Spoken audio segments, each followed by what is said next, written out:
C'est débat, banalitis, débat.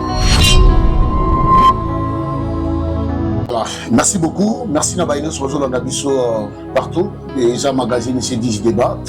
Magazine à proximité dans Katia Mboka. TV Moko Batebele Bandeko Nangai. Yves Poko, garçon de la lumière. Liboso, il y a Bitando Rabino Aïké. Rien que pour le Sabino Basango Kitoko. Les autres dans Katia Mboka Nabiso, il y a Bandou. Voilà, donc merci na service à réalisation. Vous avez chapeauté dans mon Mboka Tikio Maïndombe. Batouné Sozo Landabiso dans le monde entier. Surtout dans le compte Nabiso à YouTube.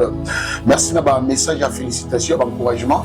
Bandeko sur bazana Mikilia Koto, moi na Mboka Karine Nzala na Canada. Merci pour le message d'encouragement. Wana congolaise mais à vivre na côté Mossus mais à l'Arabie Saoudite. Donc azo surveiller biso de près même à distance. Voilà, merci beaucoup aux autres qui amour isa partout ici comme vous l'avez dit. Sur ce plateau messieurs et dames, nous avons invité des marques na combo ya Firmin Zouli, azali directeur général ya Istab, ou azali Institut supérieur de technologies appropriées de Bandundu-Ville. Donc, toujours sur la bouquet. Parce que nous sommes sans ignorer dans la ville de Bandundu que Baouti Kokole, donc pour Nambala ya Yambo, étudiant à Bango, donc promotion à Liboso, Oyo Baouti Kozala Kole, voilà, donc on a Katia Mboka Bandundu.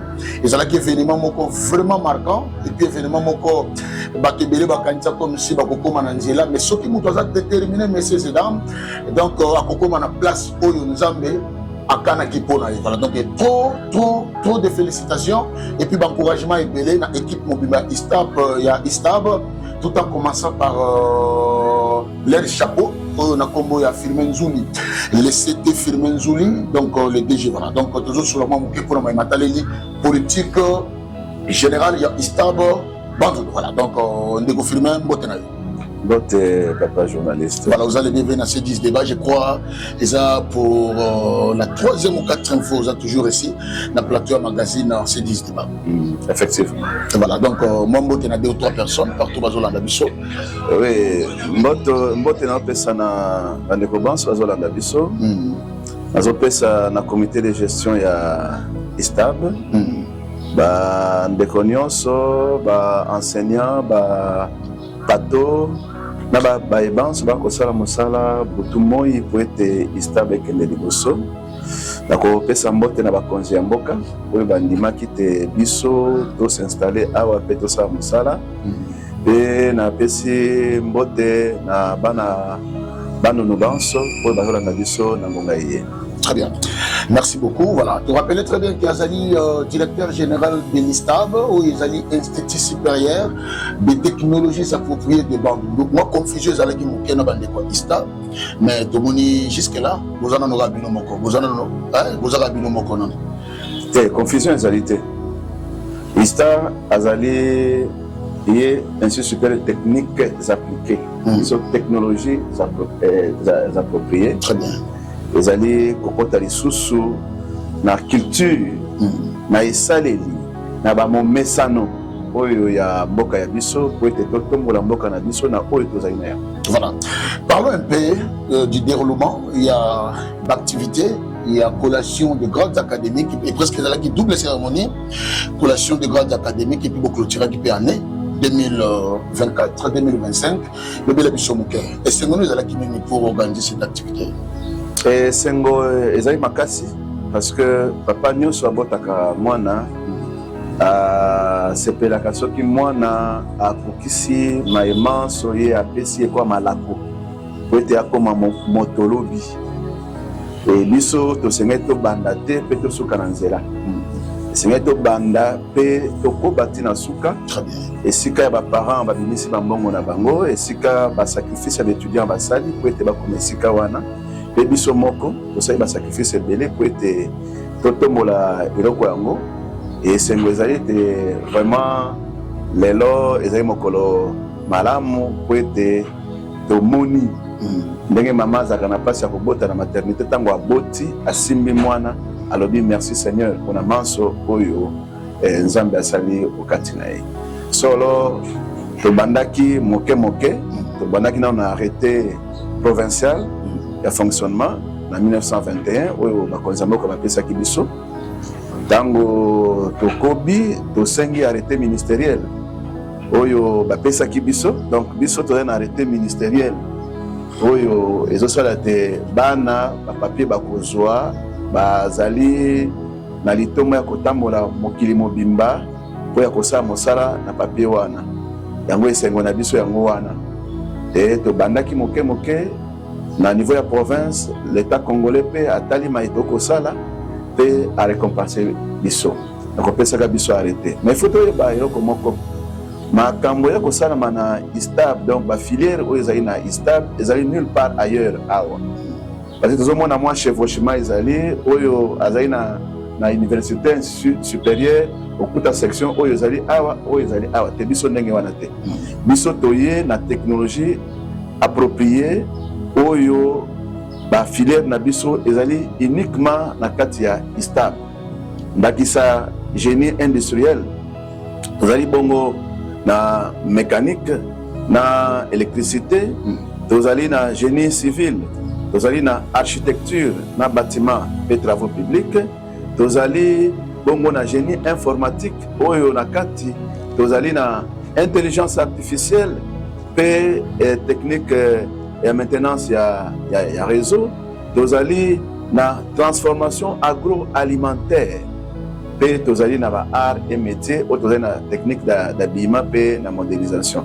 C'est-à-dire que ba section o tozali na yango retrouver yango nulle part retrouver yango quelque part te ezali kaka na kati ya ISTAB. Donc bien votre bandi yango olingo le bandi yango no bien ça la déjà ba ezali na mokili ezali, mais na kati ya bandundu awa nde biso nde tobandi yango. Ah ok, ça c'est totali nini bandundu ezangi, voilà po batu nyonso tendance ya administration c'est vrai ezali maramu, mais kasi mboka pe kokobonga na technologie oyo ezali approprié na mboka oyo kwa bandundu nini tozali na yango pe nini tokoki kosalela oyo tozwi na kati ya bandundu po te transformer yango. Alors comme ça idée penza ezani ni pona kati ya bana ko bino bozo bimisa na terrain, idée ya bana ezali o rassurer para mo kaza na posa tinda moi bakoma bâtisseur bakoma baye bazali ko transformer mboka à travers l'enseignement oyo tozali kopesa ya technique ba ingénieur réellement ba ingénieur sur terrain oyo tango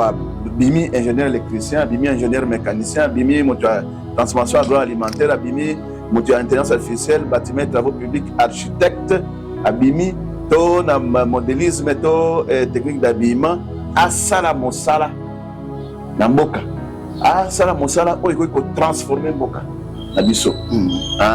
Ye tango to bimisi ye azali ye moko entrepreneur, ye moko azali employeur. D'ailleurs au boy système à demande d'emploi et pas à l'état te ko kozala nango, mais kasi mingi tolingi makambo wana te, makambo wana ezongisi biso mwa nsima. Très bien, mais mwana oyo azali kobima oyo azwi mateya na kati ya ISTAB tango abimi na prérequis oyo ye moko ekotelema pe a engagé babandeko ne mosusu po ete mosala wana ekoba. très bien. Voilà, c'est toujours rappelé les sous bandeko na ngai soki to rappelé te ekozala lisumu makasi ye abengami na kombo ya Firmin Nzuli azali le DG il y a ISTAB Bandundu, voilà donc ezali Institut supérieur des technologies appropriées batu musu bazo sabi ke ndengo benga kango na facilité, oui eza pe ko sepela na eloko bandeko na ngai ndeko Firmin boti ko sukisa ko clôturer année boti ko coller bana mais na retard quand même pendant que année académique 2024-2025 ici et clôturé qui des gens comme le 13 septembre passé. Alors qu'est-ce qui s'est passé au juste? Oui, merci pour notre est-ce que vous êtes content de notre autorité? Merci pour la motuna wana. Nayebi sûr que ISTAB ezali institution oyo l'État a pesi makoki po ya ko tambusa makambo na kati ya bandundu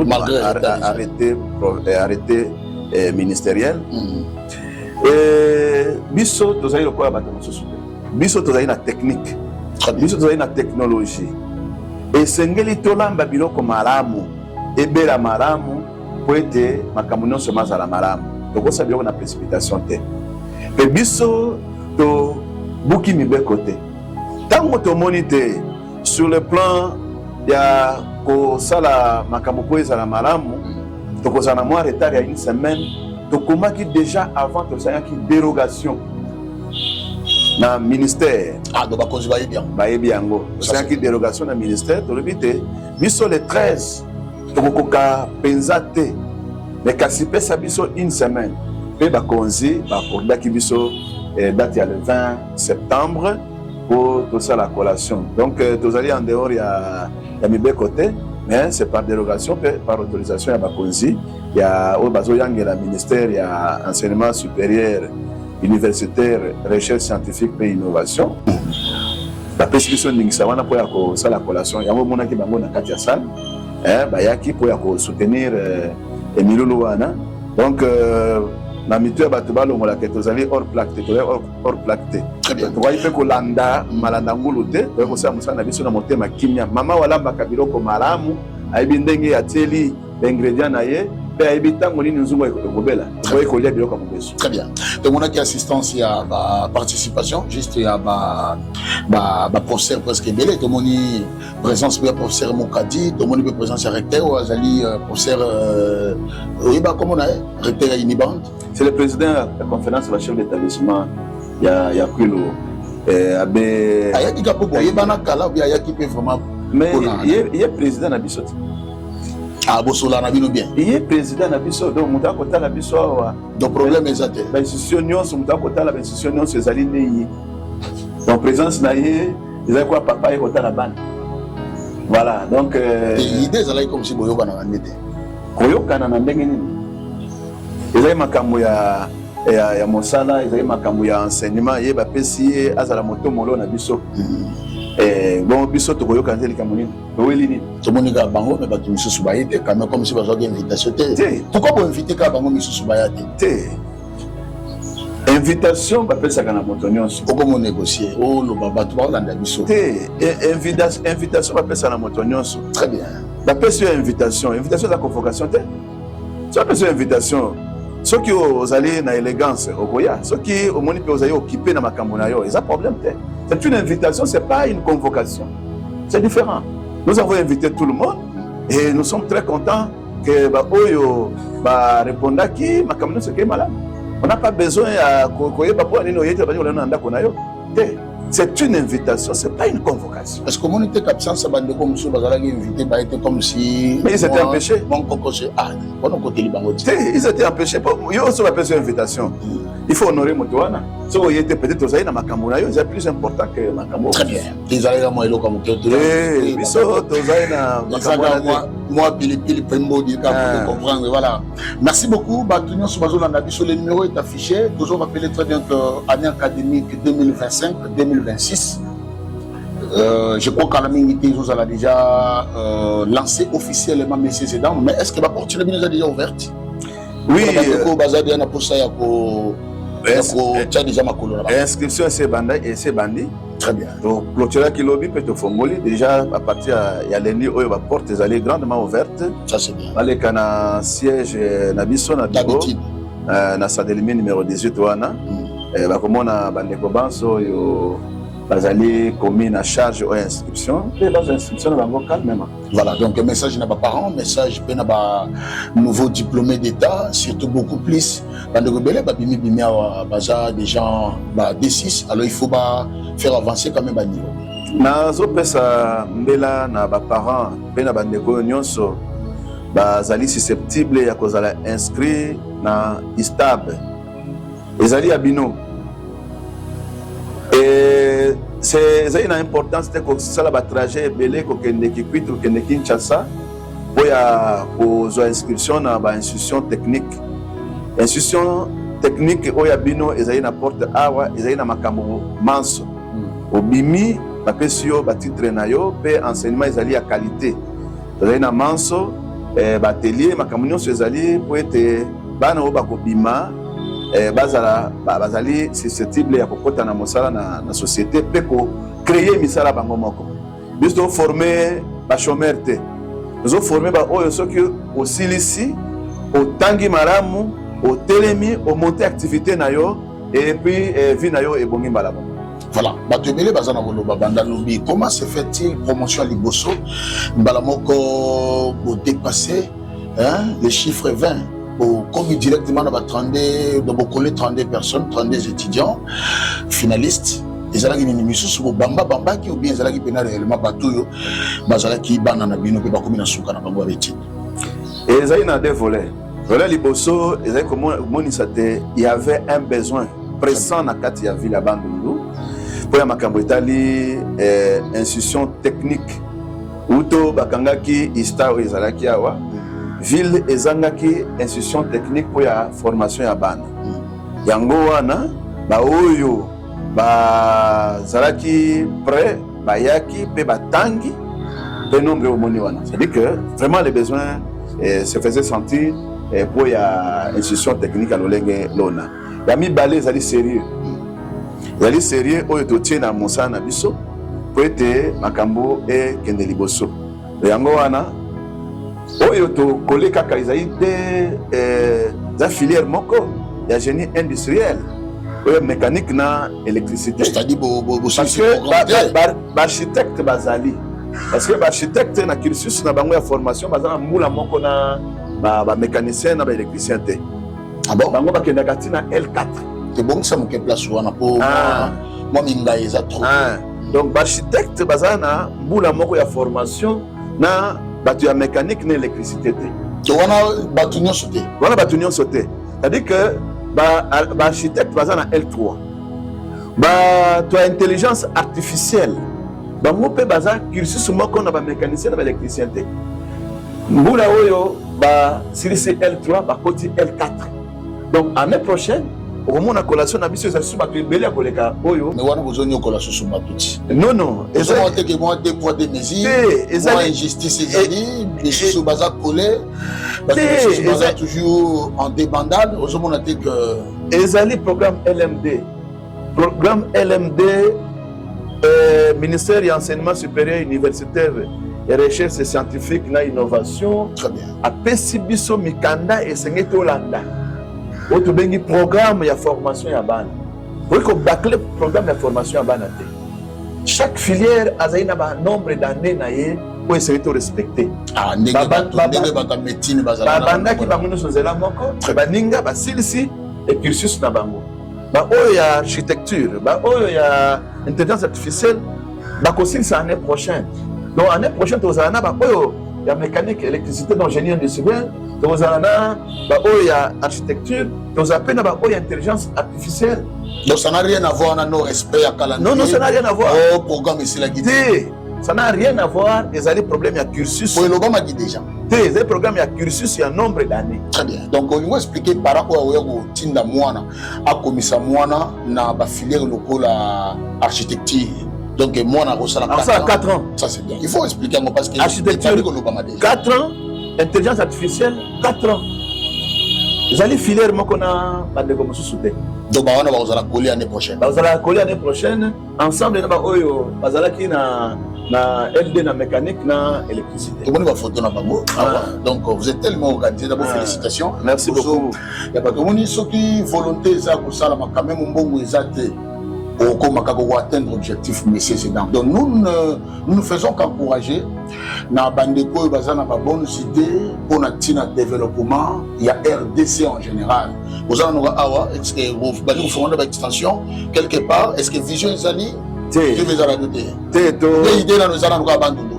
Biso tozo est stable na suka abandonner. Tozali ko abandonner to cha pena environ na ye. Tozali ko se focaliser d'abord to vandisa makambo parce que oyebi que natangi ba filière awa oyebi que transformation agroalimentaire na to bandi ya côté tozali ko rassembler ba matériel. Il faut tous un laboratoire de transformation. Et ça pour bana bazate ou bien pour réunir. Ils sont dans le lancer mbelate pour l'inscription na bango.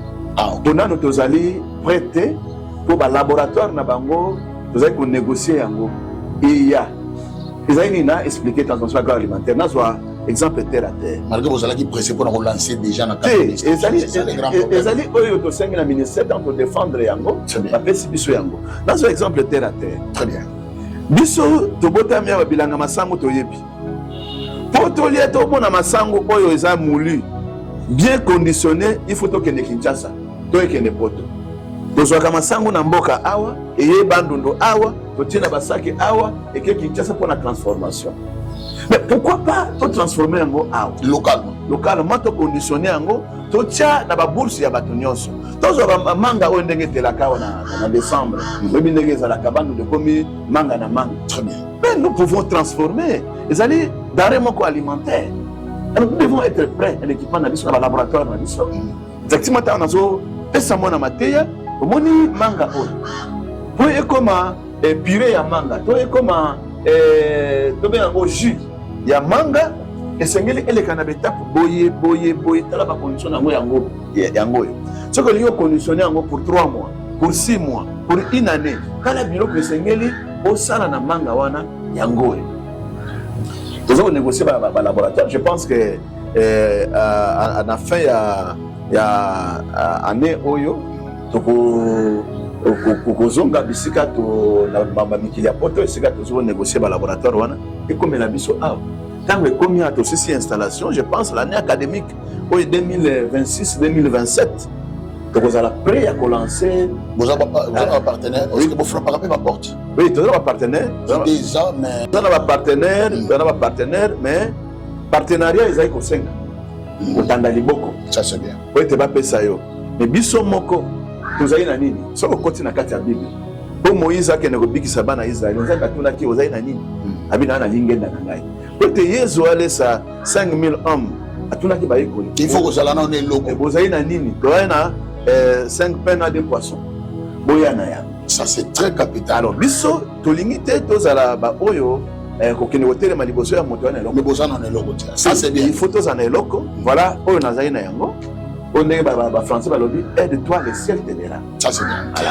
Je rappelle très bien que et là on a ces pèlerins na salana et émission parce que à Fongola na bisonnion sopé dans ma cambodélé donc messieurs et dames de l'unité expliquer population et j'ai une question à reposer DG comment se font les pratiques des enfants en général parce que Namoko votre journaliste il aimait exactement les arabes n'a pas surpris il y a aucun monde en place parce qu'il y a beaucoup de chapeaux na directeur provincial Yasnel Bandundu mon amboka Prosper Bakupu donc juste na visite d'inspection de comme place oyo bazo rebobiné ba transformateur ah oui ils ont ba cabine na biso bandu ba transfo oyo ba kena gotia quelque part donc komona ba étudiants ya ISTAB en pleine formation et en pleine pratique messieurs et dames donc c'est vraiment félicité pour dire que résultat ils ont mon déjà d'abord félicitations DG ils ont mon place en déngana parce que moi na suka bani boye ba déjà mi chopo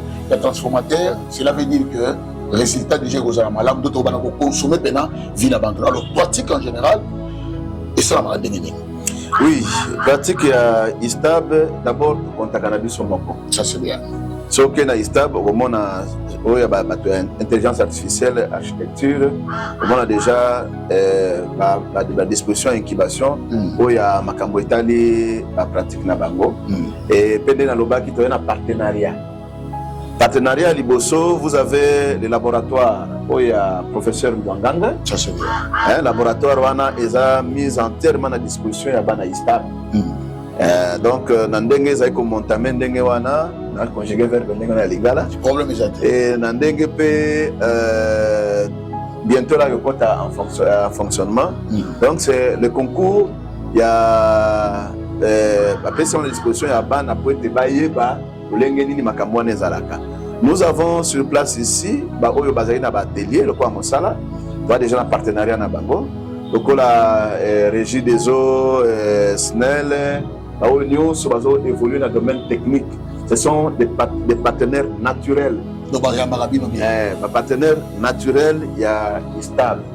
Et nous sommes en train de nous efforcer. Tozaki et Sika. Pour y tonga, laboratoire, salle de classe. Mais, Nandenge maquette, il y a architecture et Bimaki et Zaki Moke. Espace c'est mon cœur. Vous besoin de toujours locataire. Toza déjà. Oui, toza locataire, mais toza na tu as déjà la place na biso. Mais aujourd'hui là, dans le lotissement OYAT Sabauti Kosala, nous avons reçu à prendre 4 parcelles là-bas. Oyo maquette à notre hiver. C'est ça, à côté à côté il y a la borne, hôpital à la borne. Ah ouais ouais. Ok. Voilà, on est sauvé en annonçant. Nous avons réussi à prendre 4 parcelles là-bas. Et maquette on a les cookies. Mais déjà équipement tu aussi qu'on négocie là il un partenariat d'abord pour la transformation agroalimentaire. Aujourd'hui moi l'équipement est belé. Je pense que na début année 2026 awa na bozonga na mboka bapaya ici kana butaki pour ya finaliser le contrat wana afin ya ko conditionner yango et ya Kinshasa et puis Ekomawa et to bandi. Voilà, mot de la fin, comme on a souka déjà. Oyo loba ki to ko loba et puis message be na ba parents rappeler sur pour la inscription ya ne oyo. Nazo betambela na ba parents. Istab ezali wana ezali kopesa ma plome ya l'état ya solo. Bandu na biso imesana na basango oyo bino boyebi.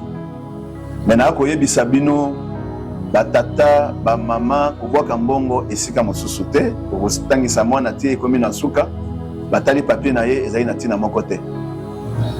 Tinda bana na Istab na zo fongola surtout bana oyo basisi na coupe couture esika na bino ezali Istab azali na ba papier nyonso oyo soki bosilisi esika nyonso bokokende to ko continuer ba cycle mosusu to ko sala mosala akozwa bino na betambela na ba institution technique nyonso ezali na kati ya ville bandu awa pe ba parents. C'est vrai, autant que ça mona na distance et pas ya ndeko na Kinshasa qui kwiti to wapi ezaka penza malamu te et ko senga yo budget supplémentaire suka il faut foutre la mona ndako tout ça bandundu azali na ba filière nyonso oyo ezopesa bino pasi oya kotinda bana na Kinshasa ezala kosala mécanique ezala kosala électricité ezala kosala architecture ezala kosala intelligence artificielle ezala kosala coupe couture auto bengi art et métier na technique d'habillement et modélisation ezali awa na bandundu bo pesa biso confiance au moins déjà ba premier produit la bimi ngai moko nazaki content parce que ba travaux na bango ya suka ya ba mémoire ezaki pratique ezaki makambo kokoma na mikanda te mutaye alobiti atangi akei balobi alongi na yete ezaki yo au tangi technique eloko nini yango apporter na société. Ça c'est bien. Peut-être obombisa momesano to lolenge ya kozala ya tata na yo na mama na yo to bandeko na yo parce que science to ko sala technique to ko pesa ezali pour ko transformer société na biso. En tout cas c'est pelisa kingai ba œuvre oyo bana ba présenter ce qui financement ezali to ko sala à grande échelle. Peut-être et comme la biso makambo ya malamu na kati ya société ndenge to vivre na kati ya bano awa boya ba porte eza grandement ouverte boya pe to koyamba bino pe boko sepela na suka ndenge bana bakozwa technique papier kakate iso papier kakate mais technique boya kosala mosala pe papier na bango ekomonisa te solo batangi malamu to sepelaki pe na kati ya discours to yokaki na kati ya discours ya représentant ya ba étudiant finaliste bazosenga pe soki volonté eza bomemela bango master pour que bakende kotelenga na susu ya RT c'est que baza na confiance ya place bauti et na kati ya discours est-ce que ba démarche eza comme si vous n'en tenez pas compte te kokoi tokobida na suka to lamba biloko ebela malamu bien opesi bana biloko ebeli te libumo esala bango mpasi organisation mbongo donc kuna nanu bokoki te te eza question kokoka te mais il faut to respecter mibeko oyo l'état atie par rapport ya makambo wana elobi nini mibeko yango soki omoni baye komi na master sika awa soki otali mibu oyo basali po ete bavandisa makambo nyonso ezala malamu okomonaka biso tozali na raison awa tozali koforme bana awa nalobaki na discours na ngai nazotia accent na formation ya corps enseignant. Très bien.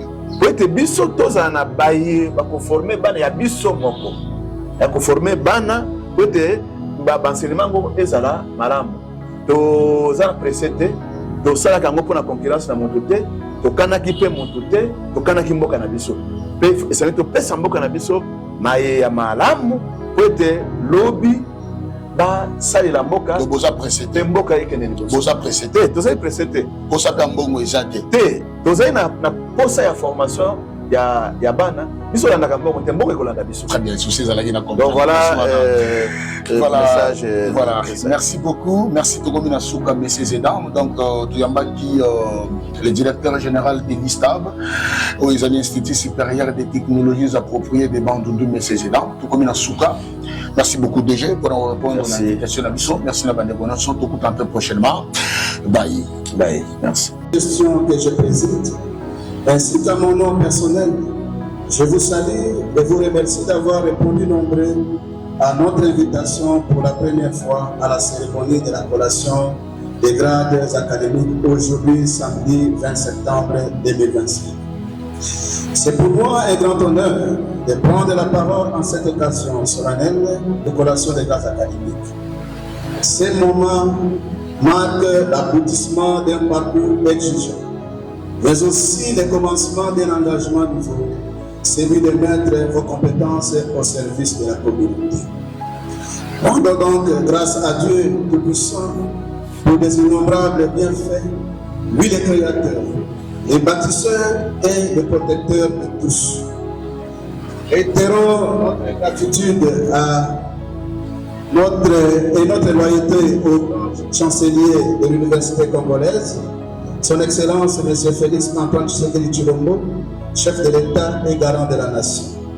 Félicitons son Excellence Madame la professeure Dr Marie-Thérèse Sonko Safi Mokuna pour sa conduite excellente et exemplaire, ministre de l'enseignement supérieur, universitaire, recherche scientifique et innovation.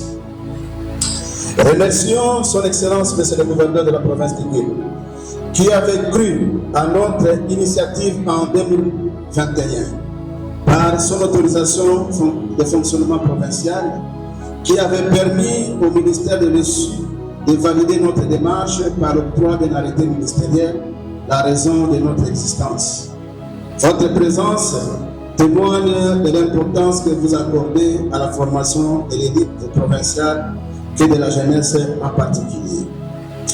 C'est ici l'occasion pour moi de gratifier de tout cœur les initiateurs de cette œuvre qui a aujourd'hui pris corps, leur détermination et leur sacrifice consentis pour sa matérialisation, gage d'une inspiration pour le soutien de toute personne épris de développement pour cette alma mater qui est stable. Et aussi les membres du comité de gestion, les membres du corps académique, scientifique et les bateaux qui, jour et nuit, œuvrent pour l'avancement de ces joyaux au cœur du pays.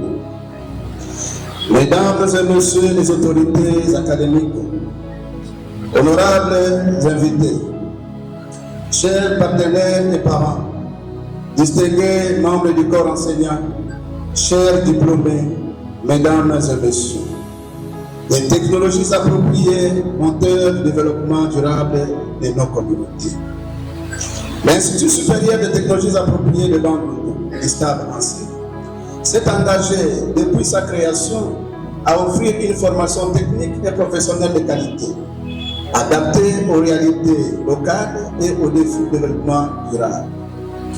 Notre institution organise des filières qui cadrent avec le développement communautaire de notre province, à savoir les génies mécaniques, les génies électriques, les génies informatiques. Là, nous avons l'intelligence artificielle et la maintenance des réseaux.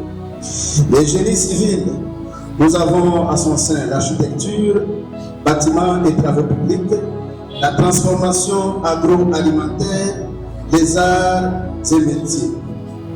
Aujourd'hui n'est pas un jour comme les autres. C'est un jour de victoire, un jour de passage, un jour de renaissance, Vous n'êtes plus seulement des étudiants, vous êtes devenus des bâtisseurs. À l'Institut supérieur de technologie appropriée de Bandundu, notre mission est simple mais ambitieuse. Former des hommes et des femmes capables de changer leur communauté par la technologie.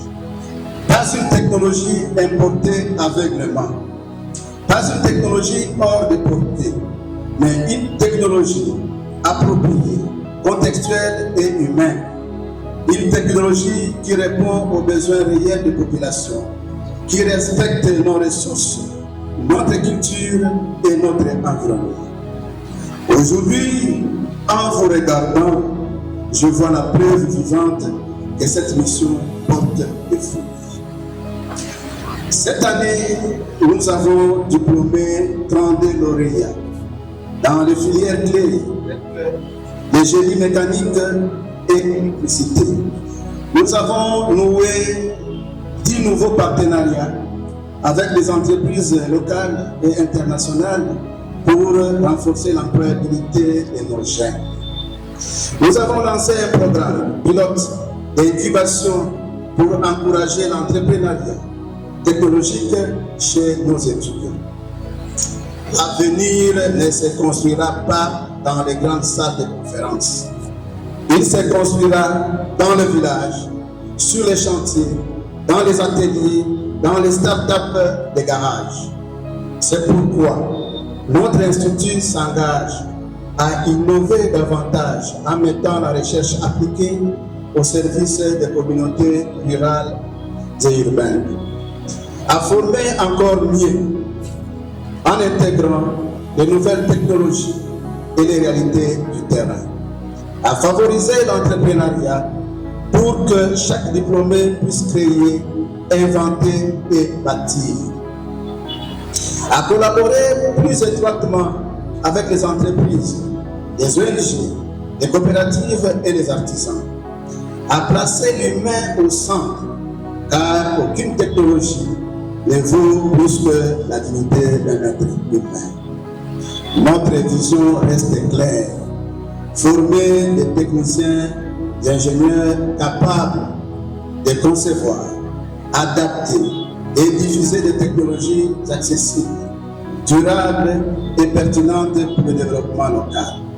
Dans cette perspective, notre politique générale pour les 5 prochaines années s'articulera autour de 5 axes stratégiques.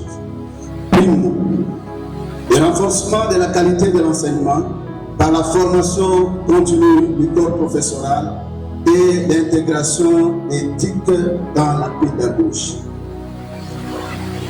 Secondo, le développement de la recherche appliquée, orientée vers des problématiques locales, agriculture, énergie, habitat, gestion de l'eau, etc. Tertiaire, l'extension des infrastructures avec la construction de nouveaux laboratoires, bibliothèques et ateliers pour un apprentissage pratique renforcé. Quarto, la promotion de l'entrepreneuriat technologique à travers des centres d'innovation et des partenariats avec le pays. Quinto, l'ancrage communautaire en favorisant les stages, les projets de fin d'études et des services rendus à la communauté. Je m'adresse à vous, chers diplômés. Vous êtes la fierté de notre institution. Vous avez acquis des compétences précieuses. Mais plus que cela, vous êtes désormais porteurs d'une responsabilité, celle d'être des agents de changement.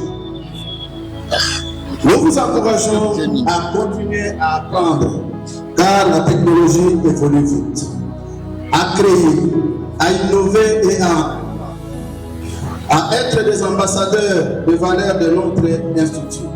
Pour cela, vous devez retirer l'intégrité, la compétence, la solidarité et l'engagement pour le développement. L'Afrique, notre continent. La République démocratique du Congo, notre pays. Les Kwilu, notre province. Et notre terre n'attend plus de discours. Elle attend des solutions. Et ces solutions, c'est vous. Vous êtes les éclaireurs d'un monde nouveau. Vous êtes les passeurs de savoir utiles. Vous êtes les techniciens de l'espoir. Ne doutez jamais de votre potentiel. N'ayez pas peur de commencer petit. N'ayez pas peur d'échouer.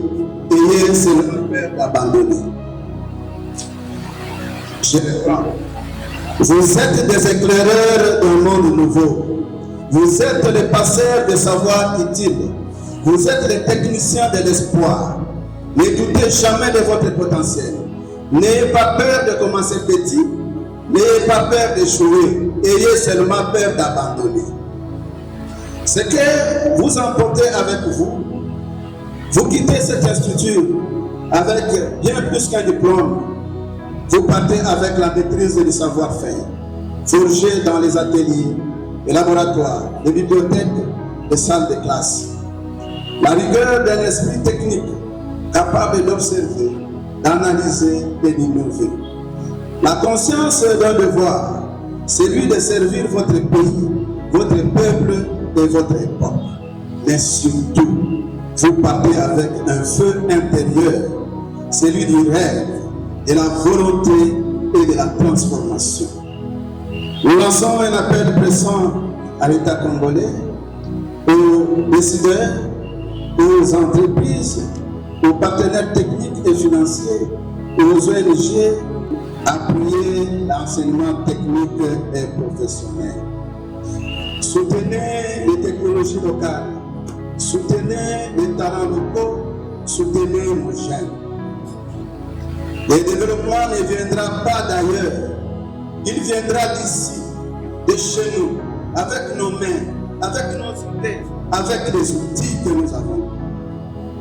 C'est à travers ces filières que nous relèverons les défis de l'emploi des jeunes, de la sécurité alimentaire, de l'accès à l'énergie et de la lutte contre la pauvreté. En conclusion, je souhaite plein succès à nos diplômés. Vous quittez aujourd'hui les bancs de notre institut, mais vous demeurez à jamais membre de la grande famille de l'ISTAD.